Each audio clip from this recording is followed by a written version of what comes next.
Hi, welcome. Thank you very much for joining me here today. My name is Rose and this is Easy to Cook at Home. Today I'm going to be making a chicken curry. We love curry in our family, absolutely love it. In fact, when we go travelling, we're always looking for Indian restaurants. We like to dress it up with poppadoms, naan bread, rice, chutneys, yogurt, you name it. It's like a full platter of food. We absolutely love curry. So this is a super simple recipe. I do hope you like it, so let's get started. Okay, so to start off making the curry, I'm putting in approximately 4 tablespoons of vegetable oil. I'm just doing it by eye. It's about 4 tablespoons. Just wait for it to heat up.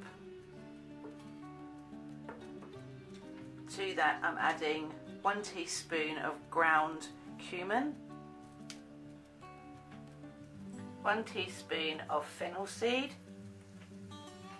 and also 1 teaspoon of cinnamon. I'm just going to give that a mix. Basically what we're doing is just allowing the aromas to come out from the lovely spices.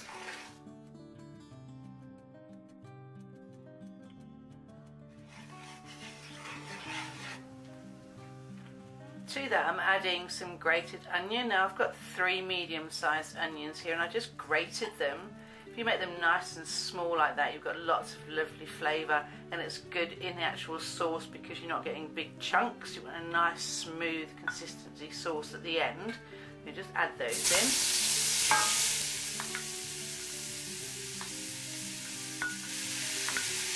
Really stir through. It is going to splutter a bit because the onions have got water in them. I love curry. Our family, we're a curry family. We really like it.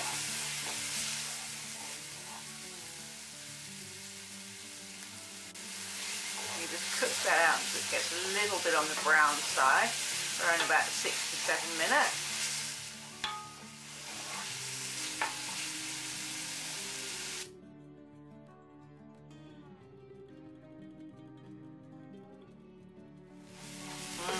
Smells good.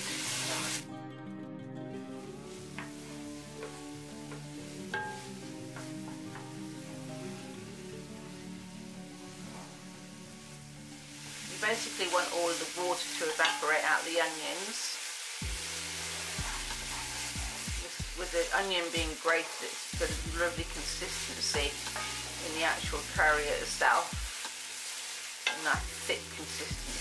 Okay, so that's been cooking now for 7 minutes. It's got nice and brown.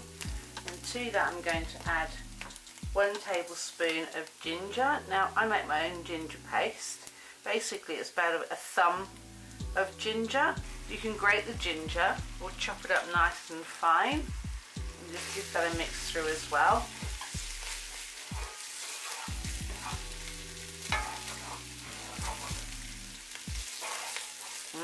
Smell that ginger.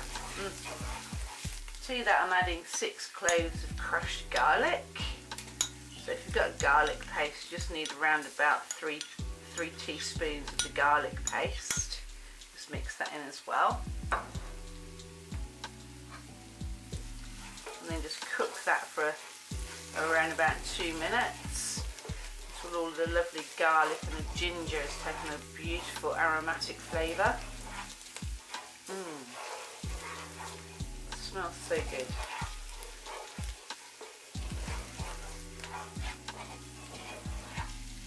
Like I say, you can grate the ginger, or you can chop it up really finely, or you can use one of those blitzers to do the ginger. And with the garlic, you can do the same.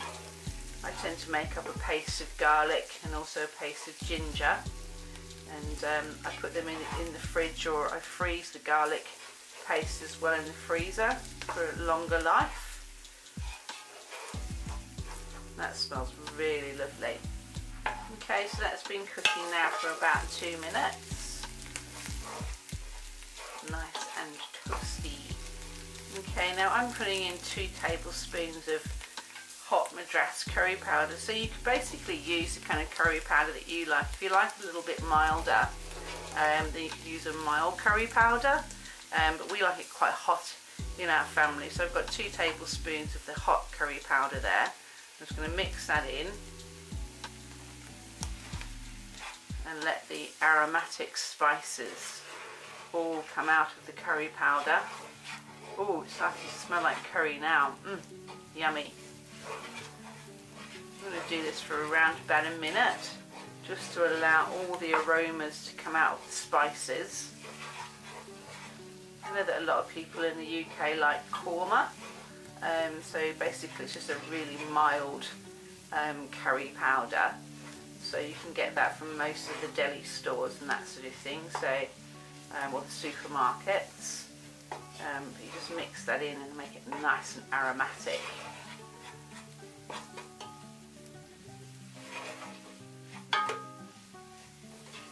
Curry's become very much a national dish in the UK. We all love curry, or most of us love curry anyway. A lot of us go for a curry after a pub night. Find the most local restaurant that does a curry, and there we are. Let's have a curry. Poppadoms and all that sort of thing. Oh yeah, just to die for. You just let that cook for around about 2 to 3 minutes. Okay, that's cooked for now 2 to 3 minutes. I'm adding 1 teaspoon of caster sugar. This just takes off the edge of the bitterness of curry, gives it a nice, you know, just a sort of like a little sweetness to it. Need a teaspoon of caster sugar in there. Mix that in.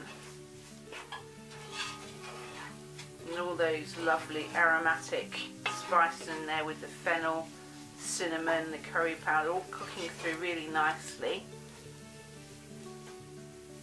Just cooks it out so all the aroma is getting into the onions.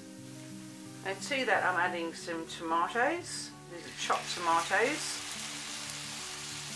I'm using 2 tins. So this will feed 6 people.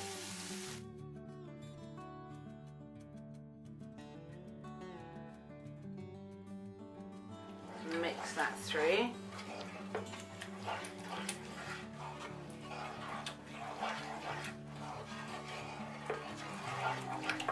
Just let that cook out for around about 3 to 4 minutes until all of those lovely flavours come together. Okay, so that's nicely cooking out now. Now I'm going to add in a Star Anise. Now when I lived in India, one of my very good friends introduced me to Star Anise, and it's got a beautiful aniseed flavour. Now obviously you need to take the Star Anise out. So it's a bit like bay leaf in Italian cooking. You need to take it out before you serve it. So I'm just going to mix that through and let that cook for around about 2 minutes. Okay, now that's all cooked through. Now I'm going to add in the chicken. Now I'm adding in raw chicken. Some people might freak out right about now, but it's okay because it makes it really lovely and soft when you add it in this way. But if you're a bit skittish and you prefer to cook it beforehand, then cook your chicken for around about 2 to 3 minutes on each side, and then you can add it into this sauce. But the sauce will cook the chicken anyway, so it's not a problem. We're going to cook that in there, and it's going to be absolutely beautiful, soft and tender. I find sometimes when you fry chicken, it can become very, very dry. And I know that most Indian people would actually cook the chicken within the sauce to make it lovely and soft and tender. It's a bit like buttermilk chicken. So I'm going to cook that for around about 5 to 10 minutes to make absolutely sure that all of the chicken pieces are lovely and cooked. Okay, so the chicken is now cooked. You can see it when you cut into it. It's lovely and cooked. It's been cooking there for around about, well, I'd say about 12 minutes, just so I make absolutely sure that the chicken is thoroughly cooked. Now to that I'm going to be adding 1 cup of Greek yogurt. Now I recommend that you don't use a non-fat yogurt. You want something nice and creamy, lovely and hearty. So just add that in there. Give it a nice stir. This will give it a lovely creamy curry sauce, and it'll lighten it up as well. So it'll go from dark to a nice lovely light coloured curry sauce.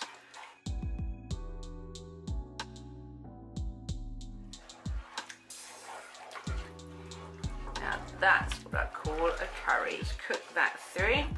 Now if you wanted to freeze this for later use, you know, if you want to make up a huge batch of it, what you can do is you can freeze it before you actually add the yogurt, and then add the yogurt at a later stage when you're cooking up for your evening meal, because if you add the yogurt and then freeze it, you're going to find that it's going to split.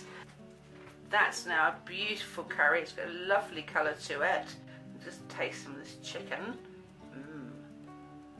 Ooh, it's hot. Now that is to die for. Definitely a restaurant style chicken curry. It's got all the flavours in there. Beautiful colour. Great with some naan bread, some poppadoms. Okay, so there we have it. I've put some nice fluffy rice underneath, put the curry on the top. I've just garnished it with some coriander. And I'm going to serve it with some plain yoghurt and some lovely crispy poppadoms. If you want to know how to make crispy poppadoms, then please look at my channel. Well, thank you very much for watching. I do hope you enjoyed that video. Please like, share, subscribe, all that lovely stuff. Thank you very much. Have a great day and bye-bye for now. Hope to see you soon. Bye.